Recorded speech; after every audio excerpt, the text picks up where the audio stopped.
banks of the River Tyne. Take me home to the place that I call mine. It's a place I love best, 'cause it's better than the rest. Take me home to the banks of the River Tyne. There's lights that burn so brightly, in the northeast sky they shine. From a place that Geordies worship, where legends wear number 9. You can travel right round the world, even meet the Pope in Rome. But nothing beats the feeling of when you come back here to home. No matter how life changes, we'll never be far apart. The northeast always home, and it's always in your heart. Take me home to the banks of the River Tyne. Take me home to the place that I call mine.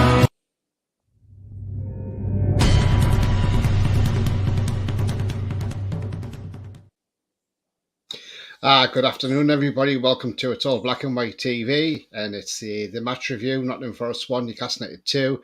I'm pleased to have Tom from 1865 Reds podcast. How are you, Tom? Not bad, thank you. Good. Before we get into the show, if you like what you see, then please smash the like. It really does help the channel up the search results. So smash those likes. Thank you very much, guys and girls. Also, if you're brand new to the channel, then please hit the subscribe. Free to do so, helps the channel grow, and the bell notification tells you when I'm live, have a pre-record, or any upcoming shows. If you want to make a donation, there is a link in the chat. Just click on the link and follow the instructions. So thank you very much indeed. I've got a couple of comments. Coffee, I'm first. Yep. BS says, hey, John, I told you it was Morgan Gibbs. Useless. We'll get on to him, I'm sure. Coffee says, hi, Tony, Tom and all.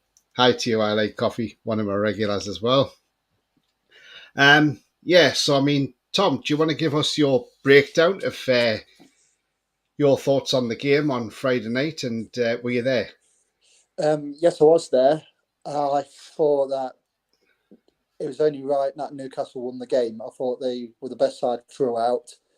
We scored against a run of play with Emmanuel Dennis after a bit of whether it was a lack of communication between Sven Botman and Nick Pope, and it was a really nice finish. But I just thought, from start to finish, I thought your class showed on the night. I think Alexander Isak is in the top 3 of best strikers I've seen at the City Ground this season, behind Harry Kane and Erling Haaland, even though Erling Haaland had an off day a couple of weeks ago when we played Man City and got a 1-1 draw. But he put a hat-trick against us earlier in the season. But Alexander Isak is, for 60 million, I think you've got a top player there. Then your back four's pretty much really strong. And it would have been nice to get away with a point, but we made the stupid mistake of missing Niakate handballing it right at the death. And I think if we did get a point or whatever, even though we do need the points, I think it would have been a massive injustice for the Newcastle if you didn't come away from the City Ground on Friday with all 3 points. Yeah, I mean, we were, I suppose, the better team. We had more possession. We wanted it more. We knew it would be a tough game because, to be fair, you're unbeaten at home. Well, you were unbeaten at home since September. And to be fair, I knew it would be a tough game. I know some of our fans were like 3-0, 4-0, and I never thought it would be that much. I always thought by the odd goal, I did see 1-0, but all in all, I thought, you did sort of play all right. I mean, 87th minute, I mean, Brennan Johnson was close to scoring if it wasn't for Pope's legs in the way for him, but we could have even lost the game at that point had he scored, but Botman, I thought, was poor to give that ball away. If he'd looked on his left side, at a quick glance, he would have seen Dennis, and he possibly doesn't make that pass. But the fact he doesn't look on his blind side and he just passes it, it's just, obviously, Dennis isn't going to give up that opportunity, and he took the goal very well. He still had a lot to do to finish it, and his goal reminded me similar of Callum Wilson when we played Burnley last year at home and we got our first win of the season. So it had remained as of that. But it was a great goal from Dennis. Don't take that away from him. Yeah, he hasn't. It's been a bit. He's a bit marmite at the moment because he comes start the season 15, 20 mils from Watford, and he hasn't. When he has played, he hasn't. He looks bright. Then his decision making is pretty much all over the place, and then obviously when you watch him play, then he loses the ball, and you see Steve Cooper, and Steve Cooper's like 9 times out of 10 infuriated with him because he's lost the ball, and then obviously the other team's on the counter attack because he did the same against Man U just after Christmas. So, but in the last couple of games, he's come on as a substitute. He's looked quite bright, and then he took his goal really well on Friday night. But to be honest, I don't want to be all doom and gloom from a first perspective, but you should have been like 2 or 3-0 up by that point because I think you hit the ball a couple of times, and I can't remember who it was, but he blazed over. So you started the game really well. Then we scored against, like I says, against the run of play. Then I think throughout the game it was you so much the better side and where you are in the league, that quality it showed because you're pressing and etc. and like just keeping the ball. It was just you knew you was a top 5 side and everything. So, but it would have been nice to come away with a point, but we weren't good enough on the night, unfortunately. Yeah, I mean it was Joe Willock who blazed wide, and then we had that free kick which went through from Trippier, which I think the Forest players were expecting him to have a shot on goal, and then he just sort of poked it through the wall to Isak, and then it came off Loddy and Nelly went in and hit the crossbar. And then just after that, Sean Longstaff had a shot which took a deflection and hit the crossbar as well. So we should have. This is what we've been doing. We've been playing well and having the chances, but we've just not been scoring them enough, and that's the problem. And if we had gone in 3-0 up or whatever, then it would have been a totally different game. But was a fact you just took the lead, like you see, you took it against the run of play, and then after you took the lead for like 10-15 minutes, we looked a bit lost as a team, and we had to sort of regroup, which we did do, and then we got the goal back. Alexander Isak, the ball comes in from Willock. It's sort of a bit behind him, but he has a lot to do with it. And obviously it's a volley from his shin and it goes in off the post. Nothing your goalkeeper can do about that.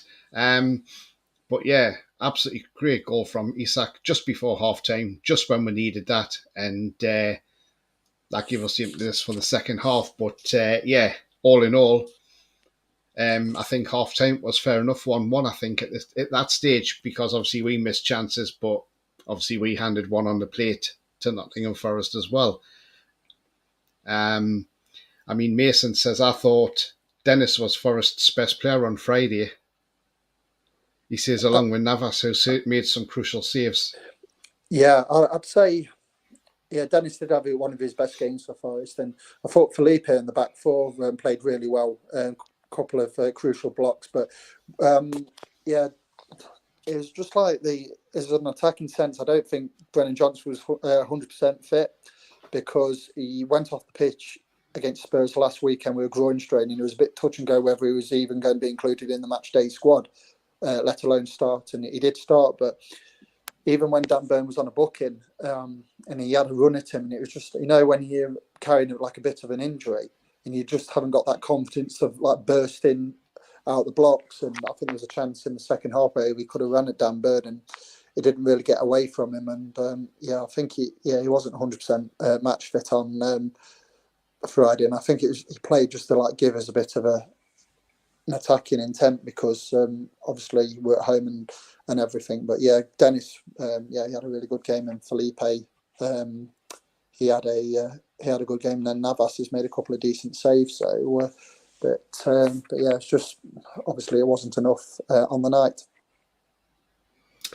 Yeah, absolutely. I like Coffee says, we've begun to look nervous at the back. It's been 4 or 5 games that we've had some defensive errors, but I also think we've set our standards high, so any error doesn't feel normal. And that's the thing. I mean, Botman has been really great all season. But if that's one-off game for him, and he doesn't have another one for the rest of the season, then, he's got enough credit in the bank to get away with that one. But it wasn't just the fact that he gave that ball away. It was the fact that his passing wasn't there. He was a bit sloppy at times. And that's not the Sven Botman we know. But I think now we've got this international break, I think things will be put right. They're away to Dubai for warm weather training. So I think Eddie Howe will sort things out and we'll have a bit of a reset and then get back to action once the international break's over. I've just got my other guest, yes, I'll just bring him in. Rolly. Hi, Rolly, all right? Yeah, I'm good, thanks. Hi to the other guest. I didn't catch your name, sorry. Tom. Hi. Hi, Tom.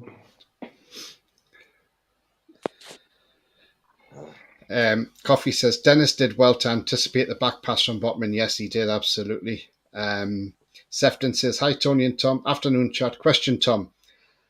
Have you, looking at our goal, which was disallowed, everyone, including Sky pundits, are also confused, which I'm going to come to in a moment because I've got another comment on that one as well, which is, I believe, from Andrew. And he says, good afternoon, folks. I still can't believe Elliot Anderson's goal was disallowed and Isak looked really good. I mean, the thing is, Tom, that goal, right, now, I'll go through the explanation of it first and then I'll give them over to you. But so cross comes in from Isak, who's on the floor, gets up to get the cross in, which was absolutely brilliant from him. Elliot Anderson, perfect headed goal. We all think it's 2-1. Probably the Forest fans think it's 2-1. And all of a sudden, it's a delay and then there's a VAR check. Referee sent to the monitor, which is unusual for an offside. Goes to the monitor, comes back and says, oh, it's offside, no goal. But you look at it. Now, according to the FA rules, law 11 on offsides, they do state that even though players stand in offside position before the ball's played or when the ball's played, he isn't causing an offence unless he touches that ball. Now, the only other way he can be offside is by if he impedes the player who attempts to clear the ball. So Sean Longstaff is on the edge of the 18-yard box, near the corner flag side. And then you've got Felipe, who's in the centre of the 6-yard box in the centre of goal. Now, when that ball comes over, first of all, Felipe gets down and clears that ball. Felipe clear that ball. It also goes to Nayakati, who then clears it and it hits off Sean Longstaff. Therefore, it's not offside. But what Paul Tierney's saying is that Felipe was impeded from clearing that ball. And that's the interpretation he's put to call that ball offside. Now, that's not offside. Now, every media outlet have said, how is that an offside? Howard Webb has now supposedly apologised about it. I mean, what's your take on it, Tom? I've looked at it a few times and I still can't understand why it was disallowed, even with the interpretation of the rule, which you just mentioned. But so when I was inside the ground, and sometimes, when a goal goes in, it's kind of instant, goes on the big screen, pending VAR decision. And it took a hell of a long time because Sergio Aurier was down injured for whatever reason. I don't know if he had like a whack from Elliot Anderson. Then it goes to VAR, and I thought, well, we haven't seen anything because it was the tower end because I sit right above the away fans. Then he goes to the VAR screen and then he disallows it.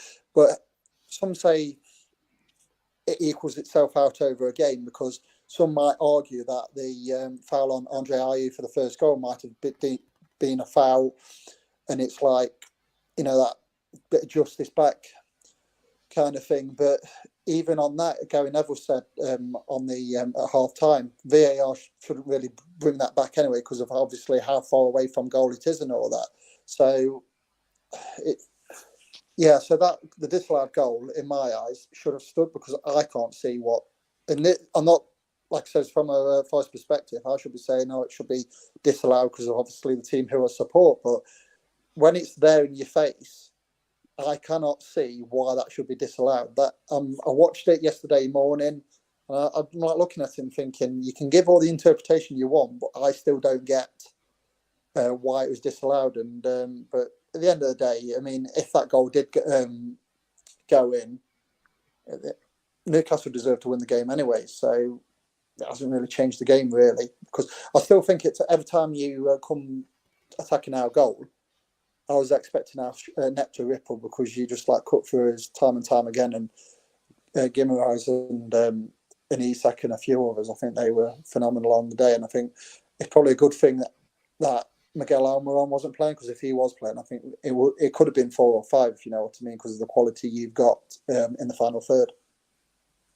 Yeah, absolutely. I mean, I just look back and I just think, yeah, that goal should have stood. But yeah, we certainly did have the chances to win that game comfortably. And that's the thing. We just haven't been taking them we haven't been as clinical that we should be. But as I say, over this coming international break, Eddie Howe, I'm sure will reset the team and have them organised to come back. But it was one of them games. I mean, could you see it was really a foul on Andrea? It looks like he's just hit the back of his foot accidentally.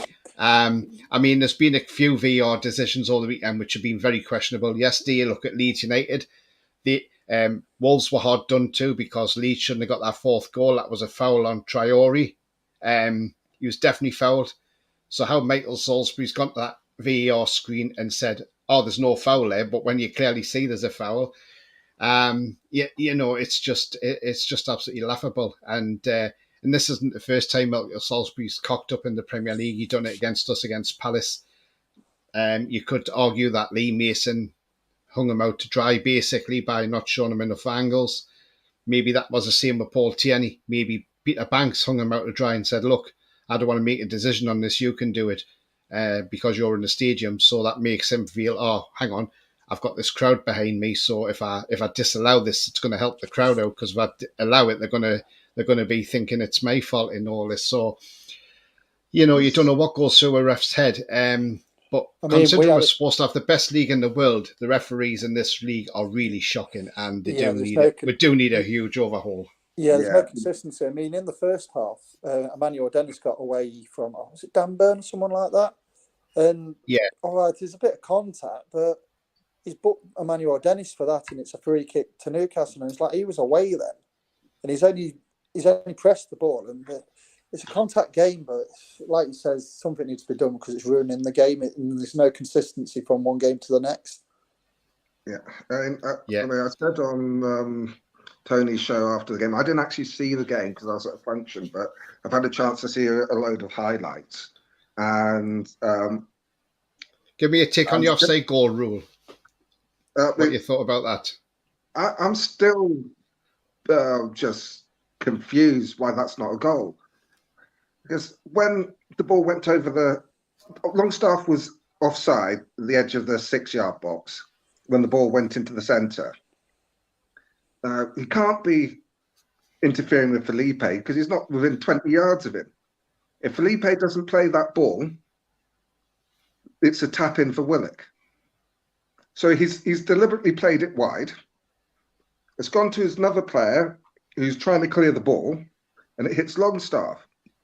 The moment that Felipe plays the ball out, Longstaff isn't offside because it's a defender that's played it. It's like a back pass. He's not offside. So it doesn't matter about the guy near him because it's been played. The fact that it came off 2 Forest players before it touched Longstaff, it's just incredible that they disallowed it. I mean, Tony will know that sometimes I do give refs a bit of leeway sometimes, because I don't think they deliberately go out to make mistakes. I think sometimes the games are too big for them. Sometimes they make honest mistakes. But I think one of the problems with VAR is that when the ref's called to go over to VAR, he's going over the mindset, "Oh shit, I've made a mistake. I get a chance to put it right," rather than having the conviction of their own judgment, saying, look, I think I've got it right. Prove to me I've got it wrong. And the way they use, I don't like using rugby analogies because they're it's a very different game. But the way they do VAR for tries, the referee will say, "Right, I believe there's a try. is there any reason why I can't give it? And then they'll go through the angles, and you can hear the actual communication between them. And they say, well, from that angle, you can't see that he's grounded the ball. And so, yeah, he's grounded the ball there. Yeah, we'll give the try. But if they can't find anything that conclusively contradicts the ref, it stays with the on-field ref. And because of that, they go over to the screen, or when they're looking at the screen, they've got a positive mindset because they believe they made the right decision. With the referees here, I think they always think going over to the screen, oh shit, I've made a mistake, I need to change that, rather than with the mindset is, I think I got that one right, prove to me I didn't. And I think if they went with that latter mindset, they're more likely to stick with their on-field decision than make the mistake of overturning something that clearly wasn't wrong. It's almost like they've used it like a get out of jail free card. Oh, I made a mistake. VAR will sort it out, rather than actually thinking that actually VAR doesn't get it right all the time. It's a mindset thing, I think, when it comes to the VAR decision. But then surely this is where the linesman should have came in and like, so when that ball first came across and it went off Longstaff, that's when the linesman should have maybe raised a flag and said, oh, hang on, it's offside. So the linesman's obviously said, that's what I'm saying. But obviously, what I'm saying, Rolly, is obviously the linesman hasn't thought it's offside because he saw Felipe clear the ball. He saw it go to Nayakati, who then has kicked the ball off Longstaff. That's what I'm saying. He could have raised his flag then if he wanted to, but he didn't because he obviously thought it wasn't offside. So I mean, they tend to wait for raising linesmen sometimes. They do wait. Sorry, Tony. They do tend to wait quite a while before they raise the flag for offside. But the fact is, the linesman didn't raise his flag for offside because he knew it wasn't. And some idiot in the VAR was trying to say, "Oh, I don't think he meant that." Now, how do you know? You can't get into his mind. It's almost as bad as saying, "Oh, we couldn't tell. We'll go by the shadows." Gary Neville said it was. Gary Neville said Felipe has cleared that ball because Gary Neville said himself. He said he's been in that position many a times in the 6-yard box where he's went to clear the ball like that. He said, and that's what Felipe has done. He's gone to clear the ball with that mindset, and that nobody's impeded him whatsoever. And he said it's just at the end of the day, it's been a huge error, and that's what it is. I mean, I'm just going to go through some comments. Coffee says, yeah, everyone thought it was a goal except the ref. Bia says, I thought Forest did well to stay in it so long. They had a clear game plan. Absolutely. Gareth says, good afternoon, Tony and Tom. Good afternoon to you, Gareth. Hope you're well. Ali Coffee says, we would win the league if it was a crossbar challenge. Yeah, we would do. Foxy says, Felipe and Nayakati look a solid partnership. Both played well. Just a moment of madness from Nayakati at the end. Yeah, definitely. Sefton says, hit that like button and subscribe. It's free and you'll be notified on upcoming shows. Thank you very much indeed, Sefton. He says, hit that bell. Half time. Half the Forest fan base want Cooper out. I personally feel sacking him now would be dangerous if they don't have a good backup manager. I'm going to come to you on that one, Tom. What do you make of that? Are you wanting Cooper out?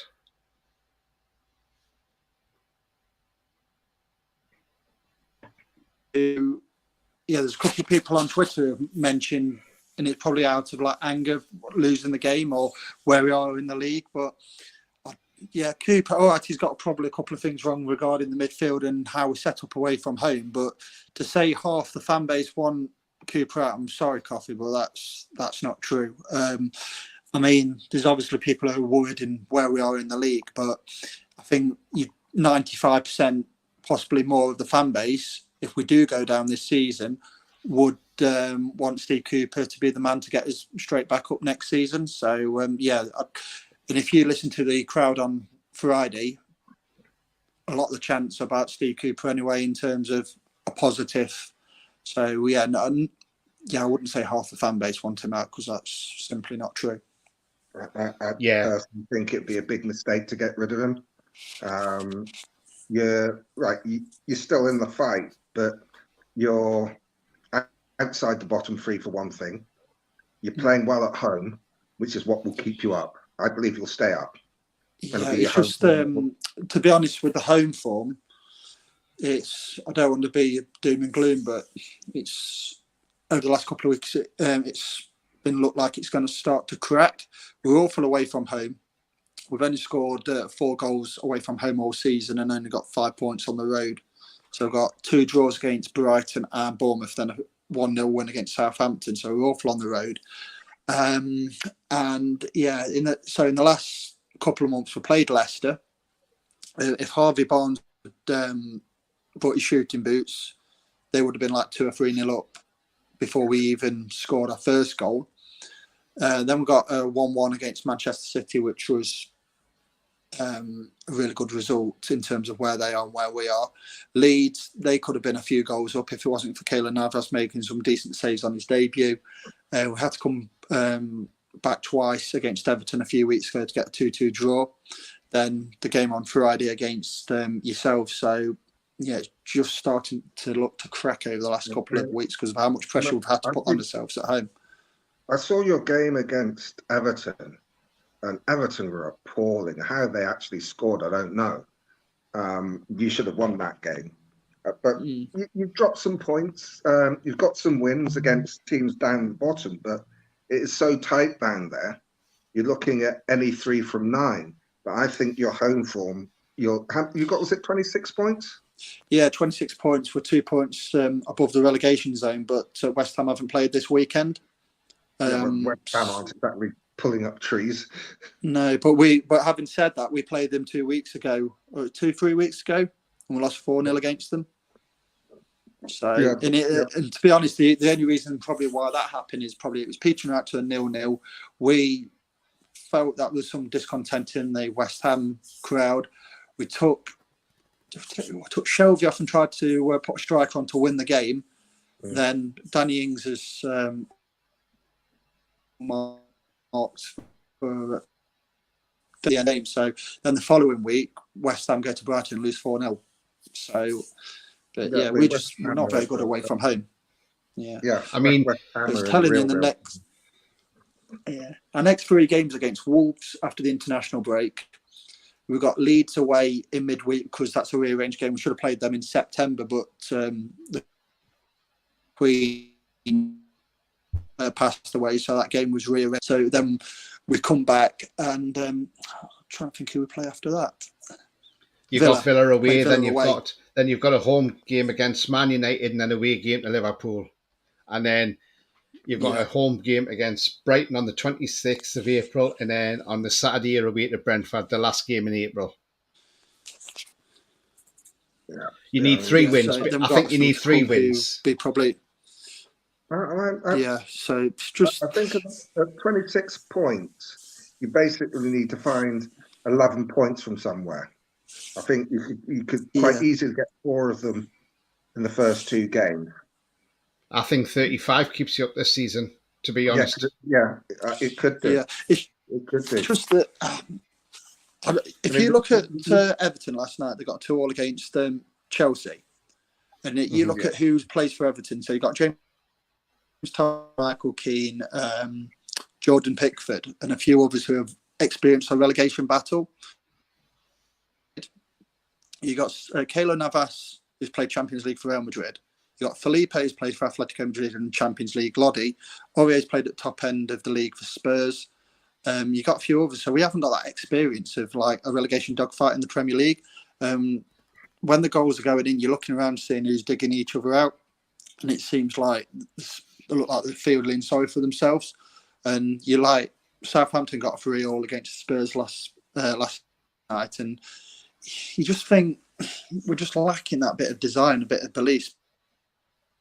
I just sincerely hope that we can close ranks in the international break, come back, get a few of our injured players back on the field and start getting some decent results and hopefully get the wins needed to keep us in this league. Do you think he'll stay up, Tom? Do you think you'll stay up? Do you believe that you'll stay up, or do you think it's going to be tough? Hand on heart, no. I What do you don't think think you'll that. I go think down? if you look at our goal, yeah, I think if it's in our hands in terms of where we are, and but we've got Crystal Palace on the final game of the season, and like it says, our away form's absolutely awful, and I don't really want to be going there needing something because I don't think we've got the mentality to do it. I hope I'm proved wrong, but I'm free fall at the moment. Sorry, Palace are in free fall at the moment. Yeah, but I think they've got Arsenal. Yeah, they've got Arsenal today. But if you look at what Palace have got, the reason why they've sacked Patrick Vieira because the fixtures what they've got, they've probably got like a really good run of fixtures, thinking they can keep their heads above water. It's just that goal difference away from home. I don't know if you saw the game today. They lost 4-1, and they were lucky it wasn't 10-1. I mean, they were awful, and I don't think there's been much of a change in their performances over the last sort of 10 games. They're not going to pick many more points up. You said, oh, Everton have got players that are used to a relegation scrap, but they've not pulled clear, and they're right in the mix. You'd say West Ham. You got beat by West Ham, and then they got absolutely thumped. West Ham. I mean, I've got a good friend who's a West Ham fan. He thinks they're going down because they've been really poor this season. Leicester again. They've been really poor, and even when sort of the likes of Maddison and Barnes have played well, the rest of them have been shocking for most of it. Yeah, it's when you look at our goal difference, we're minus 27.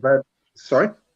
If you look at our goal difference, we're minus 27. I think we've got behind Bournemouth, we've got the second worst goal difference in the league. So that's basically, if you look at it that way, that's basically an extra loss if it comes in terms.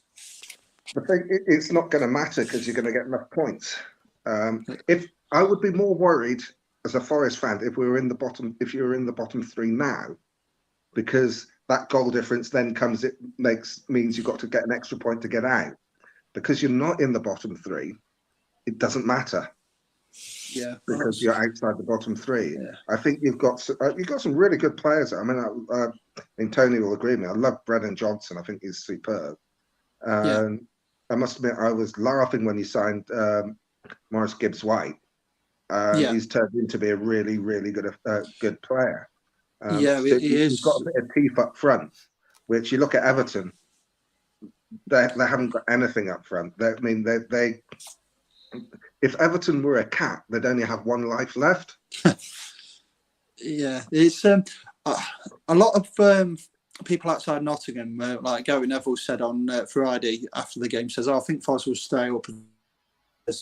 I've said the same thing. I just think because we watch the games and you can see what we're like away from home, and you just like and how we're playing. You're just like looking for those like 3 or 4 wins, and it's like because of how we've been in the last couple of weeks or whatever. You're kind of thinking, will we get those 4 points? I sincerely hope we do, but it's all right saying it. It's just a matter of doing it, isn't it? And that's a hard point of the Premier League, trying to get wins on the board, especially when you're down there. Yeah, I mean, the thing is, you look at games that you need to win, and I say straight away that one against Wolves at home after the international break, you need to win that one. And then you've got Leeds away, which is going to be a tough game. Now, that would be perfect on your away form to go actually to Leeds and win that one. Or even if you picked up a point there, and the same with Villa, if you picked up a point at Villa as well. And then, and I know after that you've got then Man United at home and Liverpool away, which are 2 tough games. But then first game in May, you've got Southampton at home. Now, that's a game you need to win. I reckon if you pick up another 9 points, I think you'll be just about safe, because I think 35 points does it this season in the safety zone. And I think there's worse teams. I think Southampton, I think they'll go. I think Bournemouth will go. I can't see Bournemouth staying up. So I think there's going to be one place up for grabs. I think that's going to be Palace. And it could well be Palace, Rolly, but you never know. I'm just going to delve into some comments because I'm a bit behind on comments, guys. Facebook user, sorry I didn't put my name on the comment about Anderson's disallowed goal. Lisa Gordon Mog. No worries, Gordon May. Thank you very much indeed. Brian says, I didn't realise how much I missed. Big up all. Thank you very much, Brian. Yeah, I've not seen you for a while, mate, but welcome back. Coffee says, just how awesome was that goal from Isak? Off balance, ball behind him, keeper and defender, throwing nose to block the shot. And he sent them the wrong way with his shin, absolutely. Coffee says, referees need to interview post-match after the game. They just pack up and go home. Yeah, they do, absolutely. It's not going to make any difference if they have to do an interview. They're just going to say, well, it's just the way I saw it. Great finish by Benton, mind. Dressed Man says, NBA refs explain their decisions in real time on camera. Yeah, totally different game though in the NBA. Yeah. Gordon says, you can tell not one of these referees have never played football. VAR has another terrible weekend. It does, Gordon, absolutely, mate. Exactly what I was saying before. They've had a dreadful weekend again. Alan McTeer, hello, guys. Why do referees never have to justify their ridiculous decisions? Exactly, they get away with it, don't they? And that's the part of it I don't think they like to explain it, do they? Coffee says, is Pope injured? I'm not sure. I've heard that apparently he's out the England squad and Fraser Forster's took his place. Yeah. But I'd rather he beat Newcastle rather than be injured for England. Navas has PSG game. Is that the PSG game? It's just been on TV, says Pierre. Well, yeah, it's his parent club, so I suppose, you know, he's probably asked and he's probably got permission to go. It's national break now anyway, isn't it? So... Troll says, hi Tony, Rowley and guest, hi to you. Hi. I'm just going to nip through these comments quickly and then Tierney needs to start from the beginning and ref the under 9 says Trolls, yeah, well, why not? Gordon says, as a Newcastle fan, I think Steve Cooper's been brilliant for Forest. I think they would be mad to sack him. I still think he will keep them safe. That's what a Newcastle fan, Gordon, says. I agree with him. Nick Pope has withdrawn from the England squad, says Coffee. Foxy says, Cooper has done a phenomenal job. Don't think people understand how difficult it is to get results while signing so many players in one season. And he says, people will criticise the number of signings made, but it's something they had to do with the amount that left the club in the summer. Yeah, because they had a lot of loans. They lost their goalkeeper, Bruce Samba. And I think that I couldn't understand that one, to be fair. I'm going to come back to Tom on this one, but Sefton says, happy Mother's Day to you all wonderful mums. Yeah, happy Mother's Day. Hi, Tony, and everyone, says Ian. Hi, Ian, hope you're well, mate. Sorry, I'm just flicking through these comments because I just want to catch up. Sefton says, hit that bell. Yeah, thank you very much, Sefton. YVC Tablet, hi to you.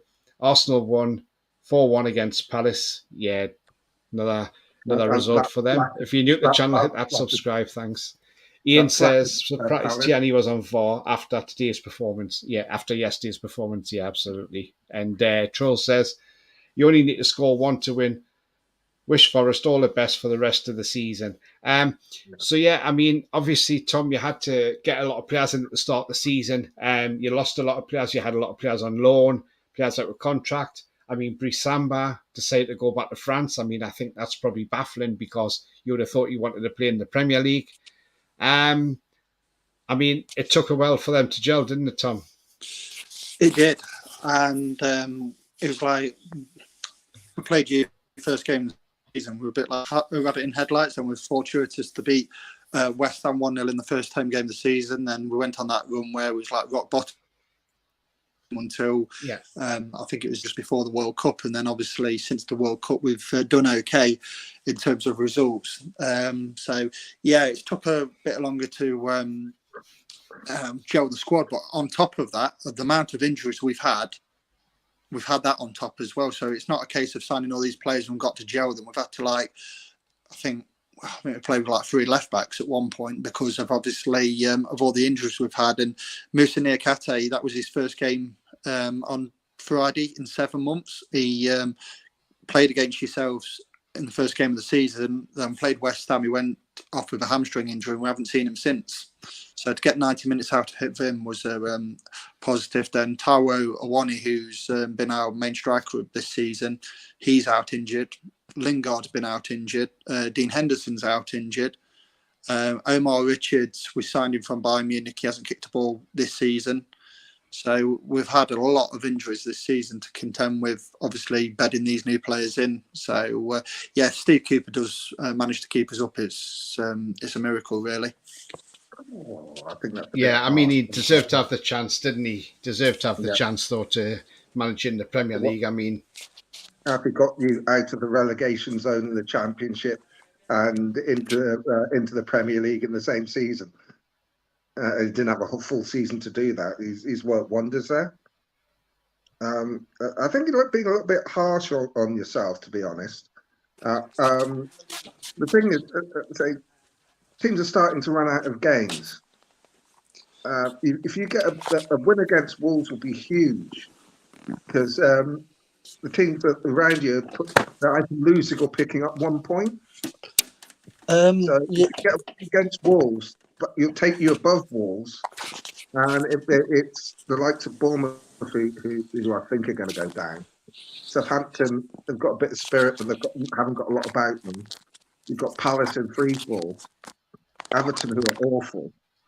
They're picking up 1 point. If you can get 2 wins, that'll give you. If you beat Wolves and if you win against Leeds, that will take so much pressure off you, because you'll start to break free from the relegation zone, because in those 2 games there won't be anyone else that's going to win 2 games.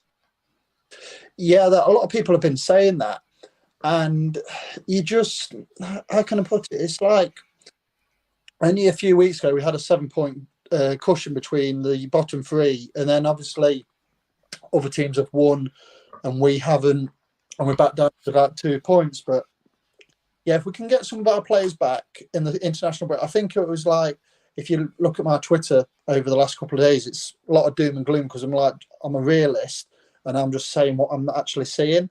But when you hear like other fans saying, "Oh, you'd be okay, you got to do this, got to do that," and obviously I can see where you're coming from, but it's in the Premier League. It's all right saying it. You've got to go out and do it. And I mean, Wolves are picked up in recent weeks under Lopetegui, but then they lose 4-2 yesterday at home against a fellow struggler. So, and we played Wolves earlier in the season. We should have got a 1-1 at Molineux. We missed a penalty. Then we beat him on penalties in the Carabao Cup just after Christmas. And there's a bit of like ill feeling, because it went to penalty shootout, and Gibbs White, because he's ex-Wolves and everything, it caused a melee on the pitch and all of that. So, and then Wolves fans were like giving us a bit of stick after the game, and so yeah, it's going to be a bit of needle, I think, in that game. But unfortunately, I'm in Mexico on my honeymoon for that. So, so if it does go wrong, if it does go wrong, I've got a swimming pool to probably dive into to get away from it. So, but hopefully we can obviously get a few players back after Christmas, after the international break, and hopefully get back to winning ways. The other thing that sorry, both of them. The other thing that when you're down at the bottom, you're thinking, oh, you've got Man United, you've got Liverpool to play. Well, Liverpool, it really depends which Liverpool team turns up, because they can be good and they can be awful, and they tend to be awful against the teams lower down than they are against the teams at the top. Yeah, it's almost like they're the Robin Hood of the Premier League. They take from the rich to give to the poor. The teams that they've lost to have all been down at the bottom. Yeah, so, we played Liverpool earlier. I think it was in October when we played them. We got 1-0 at the City Ground. So yeah, if we was playing them at the City Ground this time around, I would have been a bit more comfortable. I'm not saying it's going to be easy, but Liverpool aren't the team they were a couple of seasons ago. And they're, if they can get ahead, that's when they're dangerous. But they're not the team that they were. When is it you play Man United? 50. I think it's been moved now because they're in the Europa League. So it was meant to be on the Saturday of the 15th, it's been shifted to the 16th of April now at 4:30 on the Sunday. So I'm just wondering whether that's whether Casemiro will be back from his suspension by then. yeah, but the thing is though, with it, if he is or he isn't, they've still got Marcus Rashford, and he hurt us. Oh yeah, but it makes it easier without him. Yeah, we played Man U in the Carabao Cup over 2 legs, and they beat us 5-0 on aggregate. Then they beat us 3-0 in the league just after Christmas. So, I mean, it's going to be an incredibly hard game. It's going to be. I mean, at the end of the day, there are no easy games in the Premier League. I'd rather be in your position than Southampton or Bournemouth or is it West Ham are in the bottom 3, because you're starting to run out of games. Yeah, I think they've got a game that West Ham have. I think they were due to play Man City this afternoon, but obviously Man City played Burnley in the FA Cup yesterday. So yeah, they have a game in hand over us. Yeah, and we still got to play them at their place. It's now any point is precious. As long as you're outside the bottom 3, every point is precious. If you can get a win, that takes the pressure off you. I mean, me and Tony have been there at Newcastle thinking, how can we get out of this? But when we've been doing that, we've been in the bottom 3 and we've had a bigger gap. That's the only difference between this season and most of the others is no one's been cut adrift yet. Yeah, I mean, we had there was a huge danger of us doing that because we played Leicester. I think it was October. We lost 4-0 and we lost against Arsenal, and I think we was cut adrift. But then over just before the World Cup and after the World Cup, obviously we've closed that gap and managed to get out of the relegation zone. So I just hope we can reconvene in the international break and come back and like you say, hopefully be nice to get a couple of points on, a couple of wins on the board. And then the other thing is, you don't have to beat everyone. You just got to do as well as the 3 teams below you. Teams below you who've got less points. You need to do as well or better than them. And I don't know their run-ins, but they're going to have equally hard run-ins. And they're going to be doing who's that? All the clubs down there, the likes of West Ham, Bournemouth, Southampton, Everton. Well, let's just.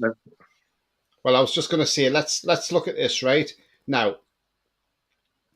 You go to, if the league table stays as it is now at the moment, at the end, to the last game of the season, right? Now, if it's all, like say for points wise, it's all the way it is now, all the way at the end of the season, right? And you got the last game of the season, Forest will be safe on the last day of the season. Do you know why? Because the last game of the season is West Ham versus Leicester City. And it's at Leicester's ground, the King Power. So if the league table stays as it is now, Forest will not go down at the end of the season on the last day because Leicester are at home to West Ham in a huge game. And that could be the game that sends one of those two down if the table stays the way it is now. So that's what you're hoping for. But, I mean, if you look at like Leicester's remaining fixtures, after the break, they've got to play Palace away, Villa at home, Bournemouth at home, City away, Wolves at home, Leeds away, Everton at home, Fulham away, Liverpool at home, Newcastle away, and then they've got Leicester at home to West Ham. Final game of the season for them. That is not easy for Leicester City.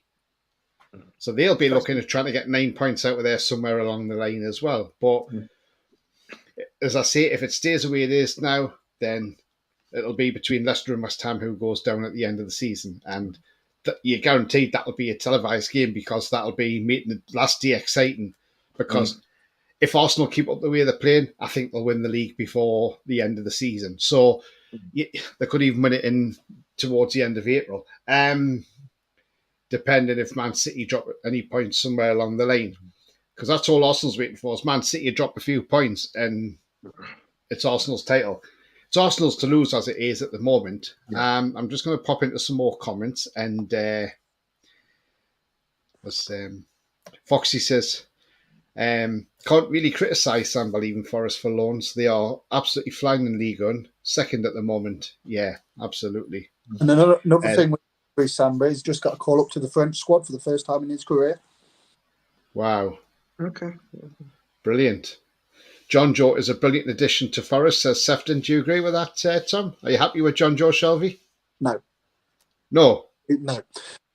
Reason being, he gets the ball deep. He's basically on the centre half's toes, and apart from that, he doesn't do a lot with it. He's not a runner with the ball. He's not really physical. He's not box to box. And since he's come into the side, we've had this Swiss international called Remo Freuler, who's been. He was a very good player. Yeah, and he's been since he's come into the side. He didn't start the game against Newcastle, but he's looked redundant. He looks lost with John Joe Shelby taking up his position, and Remo Freuler is not a box-to-box midfielder. They call him the orchestra. He will just start the play and being organised. And since John Joe Shelby's come in there and wants the ball all the time, John Joe Shelby just pinging long balls, and it's not really coming off. I mean, we played Tottenham, and they just kept cutting the ball out all the time when we played down at their new stadium. So, yeah. Since John Joe Shelby's come into the side, that midfield, we've lost that energy and a bit of drive in there because he just sits there and doesn't really do a lot. And I don't know who he played with at Newcastle when he was in the midfield, but he must have had somebody doing his running for him. Him and Freuler too much of a likeness where they just sit on the toes of the two centre halves. So, in the next few weeks, I would like our midfield to be Ryan Yates, Cheku Kiyate, who's injured at the moment, and Remo Freuler, and I wouldn't play John Joe Shelby. I mean, what's your thoughts on this guy, Chris Wood? Obviously, he's on loan, but obviously he's going to be a permanent sign this summer because now the clause has been met. What's your thoughts on Chris Wood? He hasn't done a lot. So when he was in the Championship playing for the likes of Leicester, Birmingham, Leeds, he always was a thorn in our side. He used to always score and etc. We've got this thing in the over the years at Forest where we don't sign players in the prime. We seem to when you want a player from 5-6 years ago and you don't sign them, then they end up at your club and thinking, well, why didn't we sign them 5-6 years ago when they were prolific? So with Chris Wood, you've really got to play to his strengths, and we don't do that. So we've got like I said earlier, he's injured at the moment, Tyrone Awoniyi. He's willing to run the channels, and Chris Wood won't do that. So we've knocked the long balls up to him to get further up the pitch, but then the two centre halves go and meet him, then he can't play the ball off to him because we can't get close enough to him. So even though he scored against Man City, which he couldn't really miss, he hasn't really done a lot in over Forest shirt since he joined. What you need to do is get penalties, because he's clinical at them. I don't think he's missed one in his last sort of 30 penalties. Yeah, I think we've only had 2 penalties this season in the Premier League. No, 3. We missed one last week because he come on the pitch against Spurs and he only lasted 5 minutes. Then he went off with I think it's called hypertoma, which is swelling in the groin area. So he had to come straight off after for just 6 minutes. And Andre Ayew took the penalty, and it was a crap penalty, to be honest, and Fraser Forster saved it. Then Brennan Johnson's our nominated penalty taker, and he's had a couple this season. I think he scored against Bournemouth when we lost 3-2 at home earlier in the season, and he missed the one against Wolves. So we haven't had many penalties this season. I don't think we had one we haven't had one at home for a long time, and we've only had the one against Spurs last week, and I think that's the first one in about 5 months. Yeah, LA Coffee says, I think John pulled an early April Fool's on me. He says he got a notification that Pep is a big fan of Bruno and has offered Calvin Phillips in a swap deal. It made me panic and gave me anxiety. Can't see that happening any time soon. Sefton says, brilliant support again from the Toon Army, absolutely. LA Coffee says, Shelby will have Casemiro in his pocket.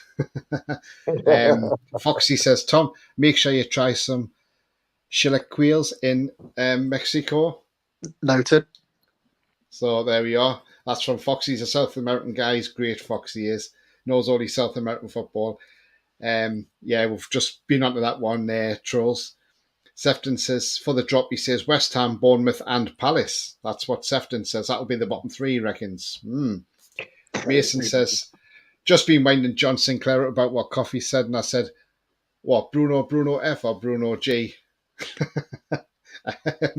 And Bia says Shelby's head and heart isn't in it, unfortunately. I think to be And Chris Wood does very little, to be fair, says Trolls. Well, no, Trolls doesn't like Chris Wood, so... fair on Shelby, he's only played games at Forest because he's been injured all season. So is he still sort of getting up to that full fitness? Don't know. Yeah. But yeah, I suppose. I mean, I don't know what the actual fee was. I'm sure they're saying it was around about 10 million you paid for Shelby. And I know for Wood in total it's about 19 million pounds. So technically we've only paid 6 million for Wood. Yeah, we know about the Wood transfer deal between 15 and 19 with add-ons and everything, but I sincerely hope we haven't paid 10 million for John Joe Shelby. I sincerely hope you have. Well, you shouldn't really need the 10 million anyway, because you're awash with money, aren't you, at the moment? So it's all for FFP because it's got to come in. You know, you can guarantee that in the summer when they have their Premier League owners meeting, they're going to try and tighten FFP even more, so we can't spend any money. Yeah, but I know with all his faults and everything, Mike actually did leave the club in a good place financially with like the FFP. On a debt perspective, yes, but when it came to commercial revenue, we had the worst commercial revenue from anyone in the Premier League. And that's because he had his Sports Direct signs everywhere and wasn't paying for them. So we hardly increased our revenue over the period that he was there. And that's what actually was Roddy. He was paying for the Sports Direct, but it wasn't a lot. It was only £180,000 a season. That's all. So that has come out. Now the thing with Mike Ashley, well, I don't like mentioning his name because I call it swearing, but the fat man, as I call him. Now, when he was at our club, now we're getting rid of Fun 88 in the summer, who is our current sponsor at the moment, if you can see it there on my shirt. They're going in the summer. We managed to get a deal to get rid of them. They were only paying 5 million a year for the shirt sponsor. 6 million a year for the shirt sponsor. Now, when the new company come in, which is rumoured to be Saudi Airlines, they're going to have to pay £22.5 million a season. I mean, for the shirt sleeve alone, that's £7.5 million a season, who's currently held by Noon, who are apparently extending that deal next season. That's more than what the front of shirt sponsor is. We're trying to get rid of Castor because they're only paying £5 million a year to supply the kits. Now, not only have we had a lot of problems with Castor with things like, we've had things like the sizes, the shirt look, the qualities of shirts and things like that, but it's just trying to get out of that contract. But I'm sure the club are doing everything they can. Now, where I used to work, I worked with a guy there who's a Forest fan, and I said to him, I would love us to go back to Adidas. And he said, don't talk to me about Adidas. And I said, why? And he said, well, we were with them. He says, they were terrible. He says, when our shirts come, he says, they were all Sunderland shirts sent. They didn't send the Forest shirts. And I went, oh. He says, so Adidas, he says, I would never go back there. And I thought, all right, okay, then fair enough. And I thought, what shirts to send you? Sunderland shirts, like it's different, red and white's different from a plain red, isn't it? But who knows? But basically the Adidas shirts, what we got, we was in the Championship at the time, and all there were just like templates where they're just like sewn like a Forest badge to them and whatever sponsor there was, and even in our 150th anniversary, the shirts what we had, they were the Sunderland shirts of some. They were, I don't know if they were like a training top or something like that, because it had the red and gold on it. So, but we're with Macron at the moment, and some might argue that they're not being great, but some of the stuff what they have got, I mean, I've got like a nice few nice winter jackets, and they are warm when you go down to the match in the winter. But our sponsor at the moment, we're I forgot what it is now. It's your refugee charity.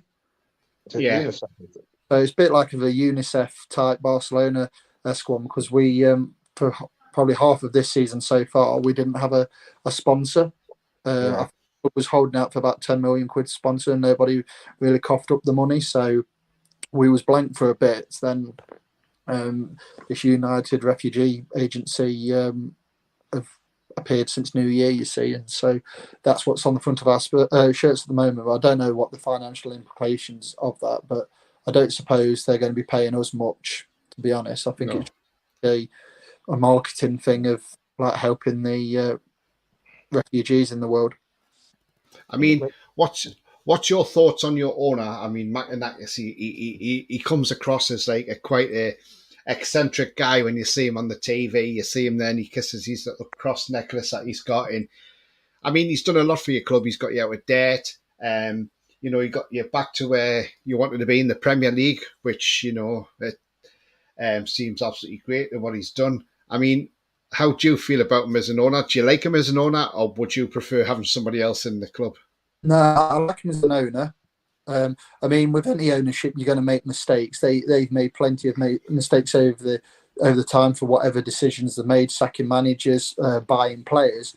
But he said that he wants to get us to the Premier League, and he's the first owner to do that in a 23-year period.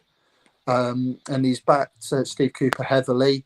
He doesn't really say much in the media. We only get snippets from him like a couple of times throughout the year, which is probably a good thing, because the previous man at the helm, Fawaz El Hassawi, he come with like good vibes and everything, but ultimately he just didn't have a clue how to run a football club. He's probably like worse than Mike Ashley, and he fell on his sword in I think it was 2017.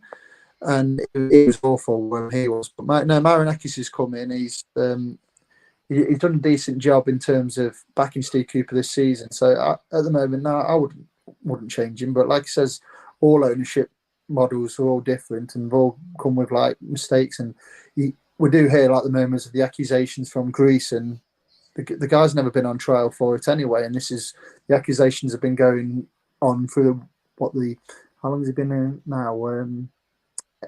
I'm trying to think, 6 years now.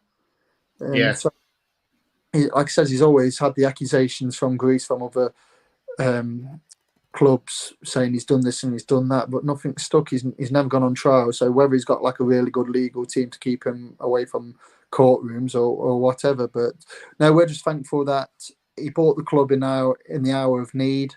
He's stabilised it financially, even though I know we spent a lot of money, but we had to.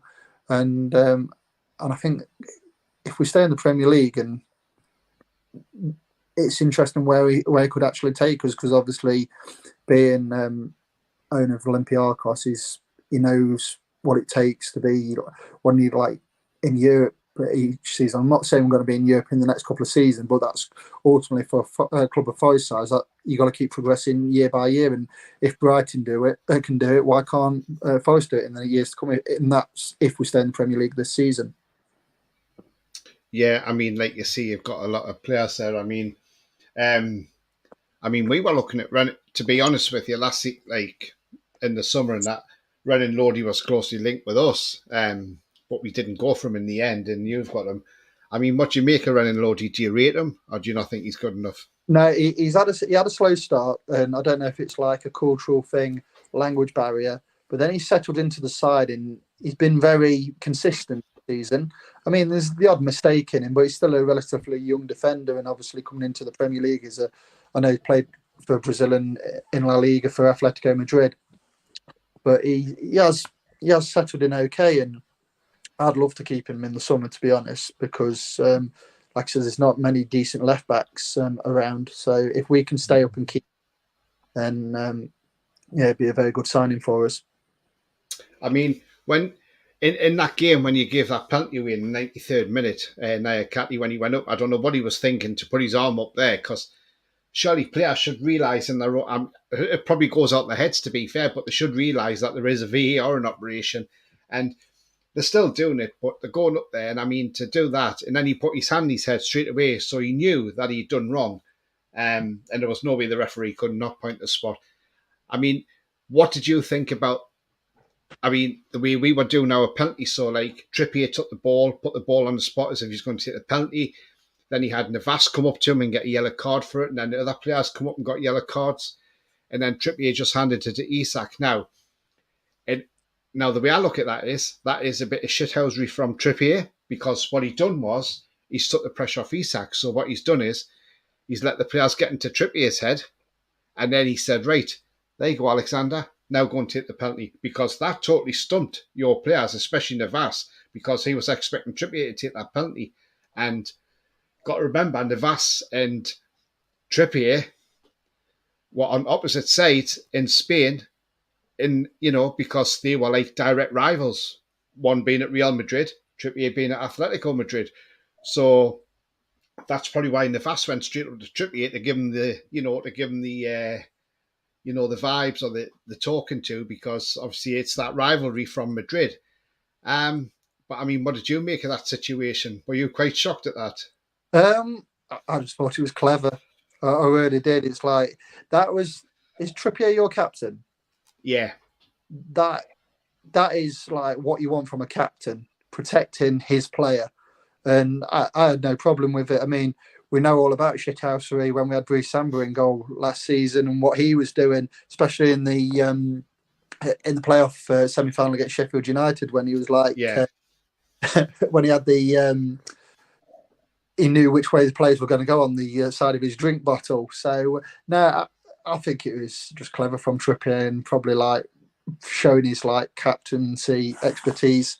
So yeah, but I was more annoyed with Niakate. I thought he had a decent game. He was a bit shaky at the start because it was his first game in like 7 months or whatever, and I thought he had a pretty decent game. And I think he matched Alexander Isak from stride to stride throughout the game. But then you go and do that, and you think, all right, we're 4 cheers to get a point, as the way the game was going. Then he puts his hand up, and it was at our end because I sit above the away fans, and I just thought, what are you doing? And we had one similar early in the season. We played Spurs, and the cross come in, and Steve Cook put his hand up, and he's lean back, and it's like you're trying to like volleyball it, like pivot it away. And I'm like, oh, what have you done? And Nick did that, and I was just hoping for anything, just like any crumb you can clutch on. So, VAR, bail us out. Please, you've seen something.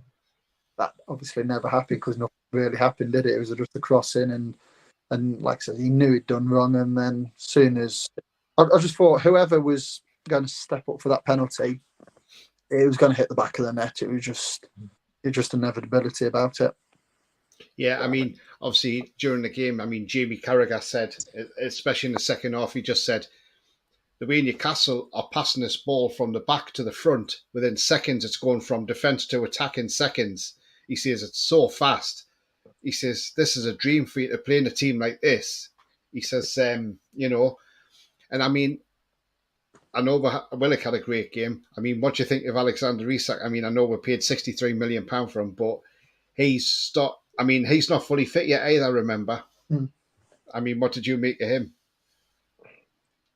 Like I said earlier in the show, he's probably like in the top 3 best strikers I've seen against us this season, behind Erling Haaland and Harry Kane. I think he's so quick and stride for stride. He's one of the quickest players I've seen. And I saw him play. He played against us a few years ago. We played Sociedad at home in a pre-season friendly, and I think it was 2-2 in the game. He come on with about 30 minutes to go, and I said to my mate, I said, because we knew about him, for playing for Sweden, he's like one of those like up and coming strikers to look out for in Europe over the next coming years. And even though he only played half an hour, he looked a top player then. And I'm surprised it's taken as long as it has for one of the for him to come to the Premier League, because I think he's so suited to the Premier League because of his height and physicality. And like I says, I think you've got a top striker, and if you can like progress and keep him at Newcastle for the next few years, I think you're going to be a force to be reckoned with, not only in the Premier League but in Europe. And even if you do get into the Champions League this year, I think it'd be well deserved, because I think you've been pretty much consistent all the way through the season. And with all the problems what's been happening at Tottenham, I think it'd be a bit of an injustice if they get into the top 4 with all their problems and you didn't, because I think you are a better footballing side than Spurs. Yeah, definitely. I mean, did you? I mean, when this incident happened on Friday night, and this was when Nick Pope got to the ball first, saved it, and then obviously Surridge went into him and went down.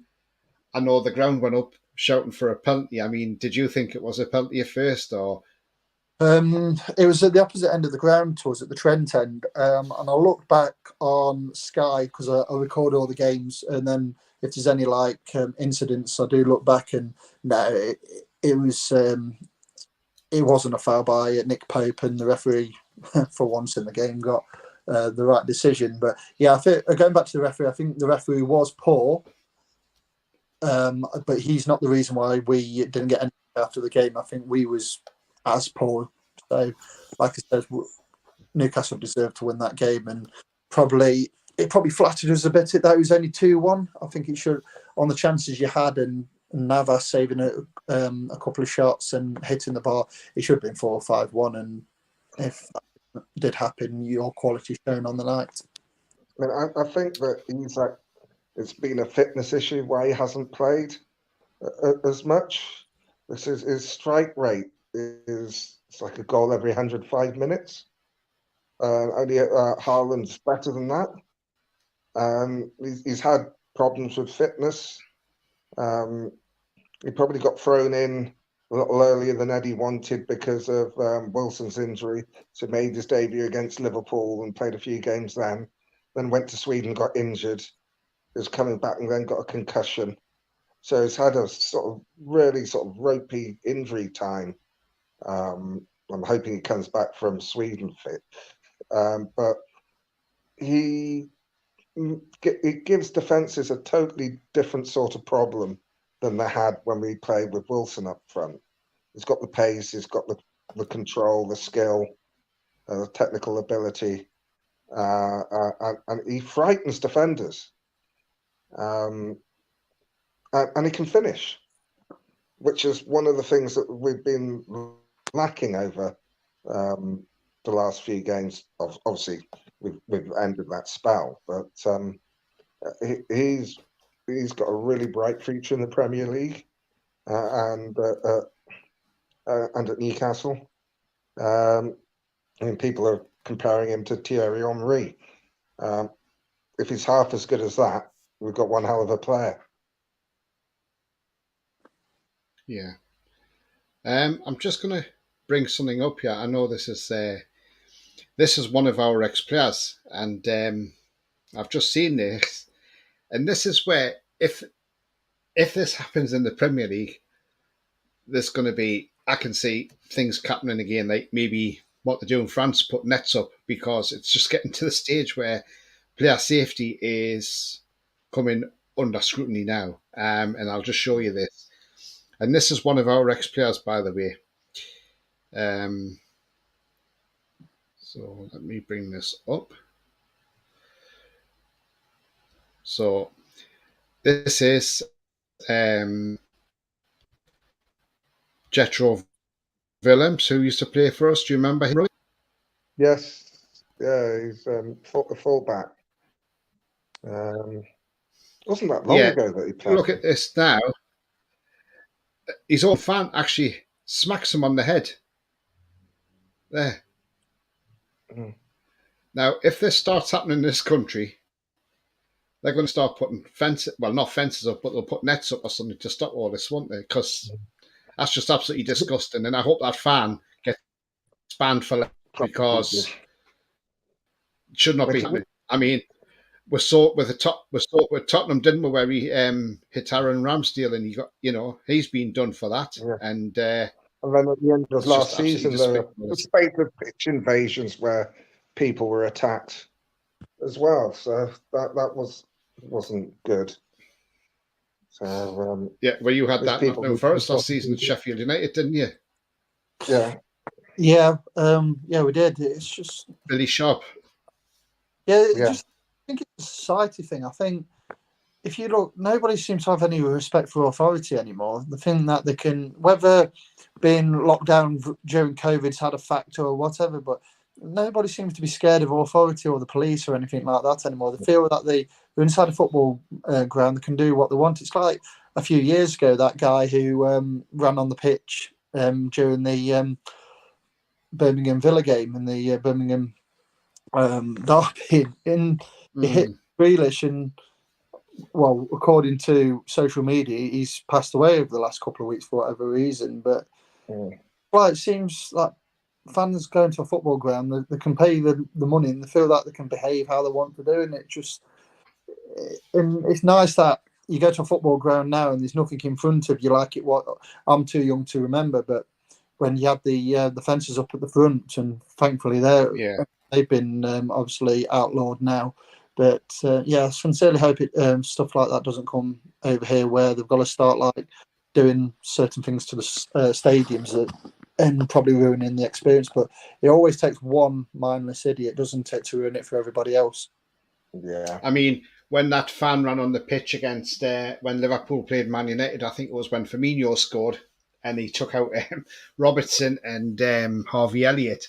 But then he got taken away, and you could see Klopp was furious at him. And I thought, well, if you go back years ago, probably you're too young to remember that, Tom, but, you know, a fan ran on the pitch of Forest at the City Ground, and Brian Clough got a hold of him and just gave him a clout right across the lug and slapped him right across the face and said, you'll not do that again, mate. And, you know, but you can't do that now. That's the problem. You can't. If Brian Clough if I was still around now and done that, he'd get a 6-month ban from the touchline or something, you know. But back then it was acceptable. Yeah. Well, I did get in a bit of trouble for it.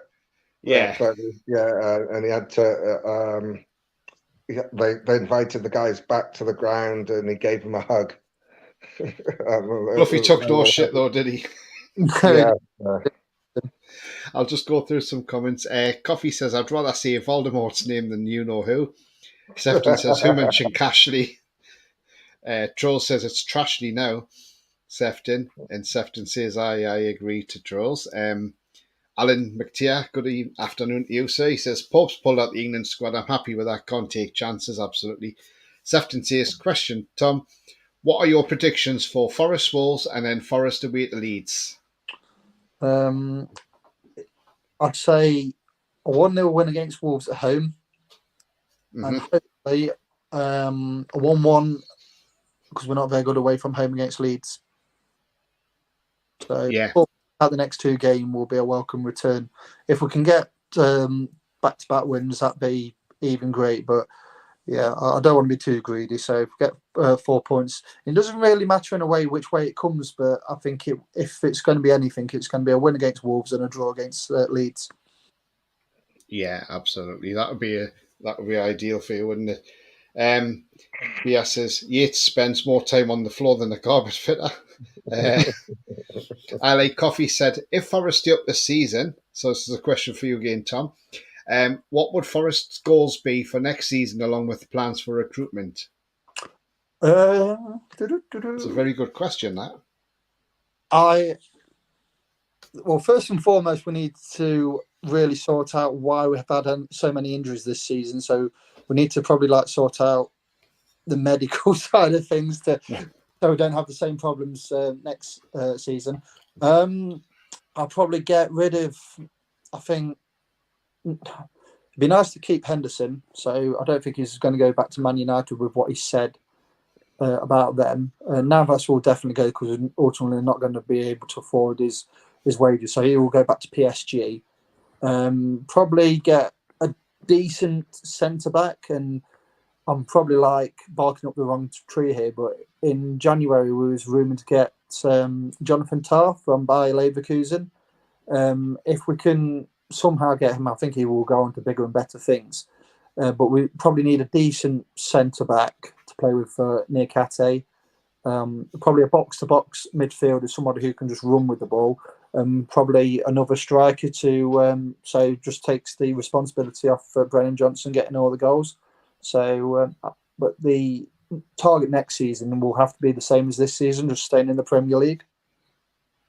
Yeah, exactly. I mean, you look at Brentford, how well they've done. I mean, this is their second season and they haven't even suffered second season syndrome. But I mean, if you want a centre back, you can always have Lascelles back. I mean, he's available in the summer, Would you take Lascelles back?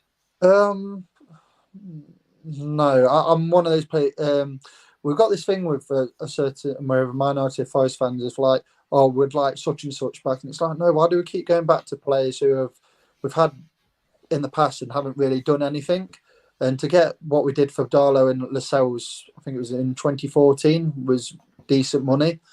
But no, I think we need to like start looking ahead rather than keep looking back. And so no, I wouldn't go for Lascelles. I'd probably go and get somebody who's you can. He's playing at a decent level now, but you can probably like buy him for the future kind of thing. So it's like a decent resale value. Yeah, I mean, what's happened with that French defender you bought? Because he's never really played in the Premier League, has he? Is it Biaconi or something? Oh, okay. He's out for the season. He's done his ACL. Yeah, but he looked quite good in the pre-season games. Then he didn't really start because we got Nico Williams from Liverpool. The less said about him, the better, because I think we paid 17 million, and I think we paid about 16 million too much for him. And the guy can't defend. And they got Serge Aurier in, who come a bit later in the summer on a free transfer from Villarreal, and he's played a lot better than Nico Williams in a defensive point of view. So, but yeah, Biaconi's been out injured all season with an ACL, and I don't think he's even in the 25-man squad because of how long the injury is. So I don't think he's going to come back until next season now. Yeah. Coffee says Pope wasn't going to start anyway behind Pickford and Ramsdale, so might as well rest. Captain Lascelles says Coffee. And Troll says Dummett's free in the summer. It's funny you should say that, because I've said to my mate before that, during the game on Friday, I says, because when you last played us in the league, you got 2 men sent off. I think it was Shelby and my mate says, oh, who was the other one who got sent off? I says, oh, the left back, and it took me ages to realise who it was. Then it come to me and says, oh, Paul Dummett. And I says, is he still at the club? And still at Newcastle. And he says, yeah, I think he is. And I forgot all about him. So is he just like surplus to requirements then these days? He's out of contract at the end of the season. He's not really featured. And I mean, he's been on the bench, but his contract was up last season, but we give him an extra year. But I think this summer he'll be going on a free. I mean, I remember that crazy game in the Championship. I mean, Darlow saved 2 penalties as well, didn't he? Yeah, from Lord Bednar and Lansbury. But I think Paul Dummett's one of those players who will never let you down, but where you want to go as a football club, the club has bypassed him. So that's why he's never going to play anymore, because I forgot who your left back is now, who played on at the Dan Burn. Dan Burn, yeah, of course, yeah. So you got him, and I think I think we will get to that stage if we stay in the Premier League. We've got players like Worrell who bleeds Forest, but it's showing that he's ultimately not good enough. So if we do stay in the Premier League, and we'll probably go out and get like a better centre half, I think he will in and around the club, but it will get to a point where, for his own sake, he might have to leave the club if he wants to play football matches. They've done it. One, but he's had so many injuries over the last season. He's hardly ever been fit to have a chance of playing. And we have upskilled in his position. So, as you said, he's very unlikely to play again for the club. Been a tremendous servant. His contract's up in the summer, so they won't be renewing that. So we wish him well. Mason says, I've seen Dummett at my previous job. Coffee says, Paul Dummett keeps the bench warm. Troll says, Dummett isn't good enough for Forest, was joking, of course. Matey Max says, afternoon, Tony Rowley, guest Trolls, and Seth also Mason, I missed you, hope you're all good. Yeah, we've not seen you for a while, Matey Mag, welcome back, mate. And Sefton says, Newcastle, 6 more wins, should get Champions League, 7 would make sure.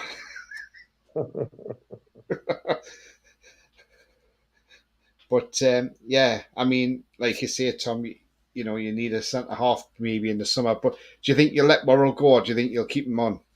I think we'll keep him on, but it will just get to the point where if we do get a better centre half, he'll only play through suspensions and injuries. And don't get me wrong, I don't want to like have a go at the lad, but I mean, he played last week against Spurs, and he's up against Richarlison, and he just slid in on Richarlison, and it's like, why you get told at like youth level, don't go to ground in the box. He went to ground. It's a stonewall penalty, and I mean, we was 1-0 down at that point from Harry Kane, but if he's still in the game at 1-0, and then he does that, even though I know he scored the consolation goal, but yeah, just a stupid mistake to make. And yeah, if we do stay up and get a better centre half, then I think he'd be more on the bench than starting next season.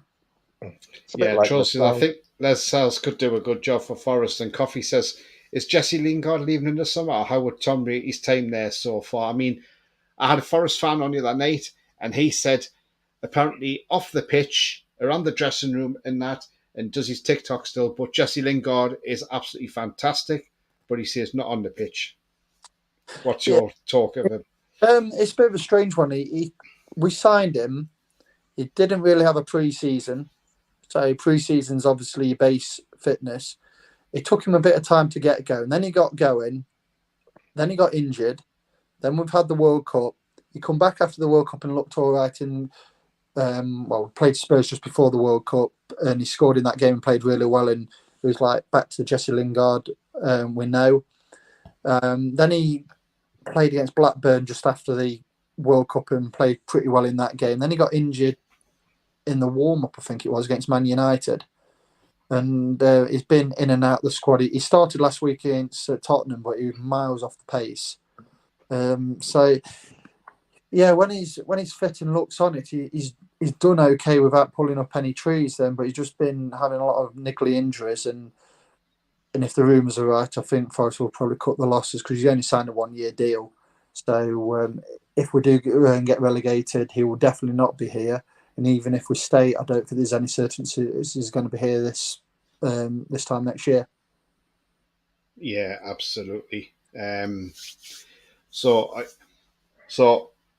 Before we wrap up, I mean, so your predictions for the rest of the season now, Tom? What you predicting for the end of the season? Where do you think you could finish? It's going to be a bit of a roller coaster. If we come back and hit the ground running against Wolves and Leeds and get 4 points, then I will feel more hopeful than I am now. But looking at it now, and since what's happened over the weekend with teams getting like Everton and Southampton getting draws, etc., I think it's going to be very, very much touch and go. And I appreciate the goodwill gestures in terms of I think you will stay up.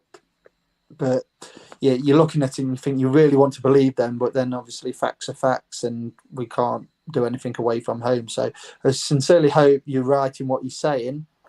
But yeah, it's going to be very much touch and go, and it's going to be very much a roller coaster from now until the end of the season. So if my heart says we will stay up by a point or two, head says on current form we will go down.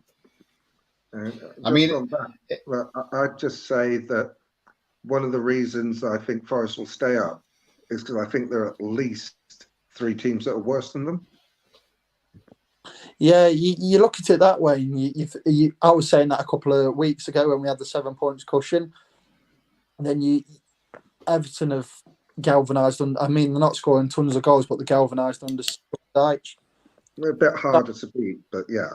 Southampton are getting a couple of decent results, and I just think even though West Ham are terrible, they've still got that bit of quality, like Jared Bowen and players like that.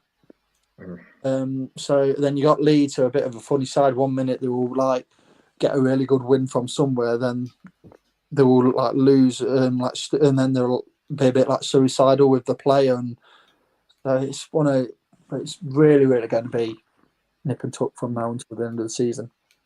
Yeah, absolutely. Yeah. I mean, to be fair, Forest should be in the Premier League anyway, because I know you look and say, well, Forest are a big club in a way because they won they were European champions, of what is the Champions League now. You won that competition twice. So they should be in the Premier League. I mean, no disrespect, but the likes of Crystal Palace should be in the Championship, in all honesty, because they're not really a great club, are they? And the ground's not the best, to be fair, either. But I mean, like I say, you look at Brentford, how well they've done. They're now fighting for a European place in their second season. Huddersfield came up, stayed up in the first season, and they went down their second season. So there's a lot of positives there. I mean, Gibbs White's not a bad player, and you've got Johnson, who's I rate highly, and you've got some good players in that team. So I think if you just have a reset over this 2-week international break and then get back to basics, who knows? You could go out and beat Wolves. You may go to Leeds and win there. Who says you don't go to Leeds and snatch a last-minute winner? It might come off the backside of somebody, but you don't care. As long as it's a last-minute winner, you'll take it, and that'll give you 6 points, and that'll just strengthen your position even more. So, there's funny results. I mean, you could go to Anfield and get a draw at Liverpool. Who knows? That's the thing. Who expected Liverpool and go and get beat off Bournemouth? Yeah, I think this year is going to be the year where all 3 promoted clubs stay up. It's quite possible. Well, you think Bournemouth will stay up, do you? Bournemouth are the ones that are least likely to. But again, they've not been cut adrift. That's the thing this season. That no one's been cut adrift. So it's still any 3 from 9. Well, Bournemouth have got, these are their remaining fixtures. They've got Fulham at home, then Brighton at home, then Leicester away, Tottenham away, West Ham at home, Southampton away, Leeds at home, Chelsea at home, Crystal Palace away, Man United at home, and then Everton away on the last game of the season. They've got 4 or 5 games in that lot that they can get points out of, a few wins and some draws. It could come down to the last day of the season against Everton. But because no one's been cut adrift, so everyone's got a chance of staying up. Southampton's got a tough run in. They've got, obviously they've played Tottenham, so they've got West Ham away next week after the international break. Then they're at home to Man City, home to Crystal Palace, away to Arsenal, home to Bournemouth, away to us at Newcastle, away to Forest. Then they're at home to Fulham, Brighton away, Southampton, and then at home to Liverpool last game of the season. That ain't an easy run in. That's why I think Southampton are done for. Yeah, it's there's going to be like a lot of like, you just don't know, do you? That's why we love the game, and it's probably like anybody who's not like in the bottom 8 or 9. It's great for a neutral, but when you're in there, you kind of like, you mentioned that one, like the West Ham Southampton game after the international break, and it's like, what do you actually want from that? Do you want a draw? Do you want somebody to like West Ham to win, or do you want a Southampton win it? It's one of both teams to lose. Say again. You want both teams to lose. Yeah, but it's just So it's just one of those, isn't it? We don't know what's going to happen, but I sincerely hope we get our act together and hit the ground running after the international break. Yeah, I'll just go through these comments. We dodged a bullet with Lingard, says Trolls. Yeah. Great show, says Trolls. Thank you very much indeed. Mighty Mag says, I can see Forest staying up. Yeah. Alec Coffee says, Manu didn't want to do business with us, and that saved us from signing Lingard. They wanted ridiculous money. That's why they wanted a £5 million loan fee plus a £12 million survival bonus. We're never getting that. Southampton are down, says Mighty Mag. See you later, people, says Trolls. See you later, mate. See you, Trolls. So everybody saying bye to Trolls. Coffee saying bye, Tony Rowley and Tom. That's because I said we're going to be wrapping up soon. Mighty Mag says it's crazy, the bottom 12, 3 points in it. Yeah, absolutely. Sefton, off Rita saying, all take care, old Tom, wishing you all the best for the rest of the season, said Sefton. And Ian says it will be close to who goes down. Absolutely, Ian. You're bang on right there. It's going to be it's going to be one of the most exciting final days of the season, I think. I think it's going to be. Yeah, I'm glad we're not involved in it, so that's all that matters. Yeah. I wish we were involved. I wish we was in Villa's shoes and they're safe from anything this season. Yeah, they're safe now. Yeah, definitely. So we're gonna wrap up there, but as always, it's been a pleasure to have you on as well, Tom.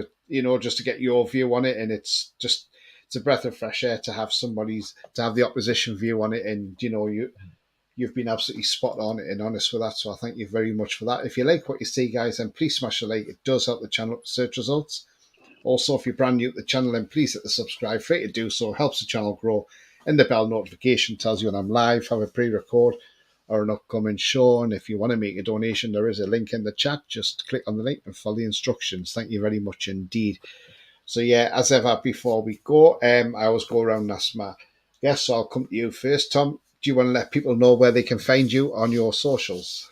Yeah, so I'm on Twitter at tnewton_1988. Then our Twitter for the podcast is at Nottingham. So it's actually spelled NOTTM_Forest, and that's where you find our podcast. That's great. Thank you very much. Ian says, cheers, Tony, Rolly, and Tom. See you later. See you later, Ian. Yeah. And Rolly, do you want to let people know where they can find you? I'm on Twitter at Poll67. There we go. And you can find me on TonyTooney31 on Twitter, and also you can find me on my channel, which you're on now. It's all black and white TV.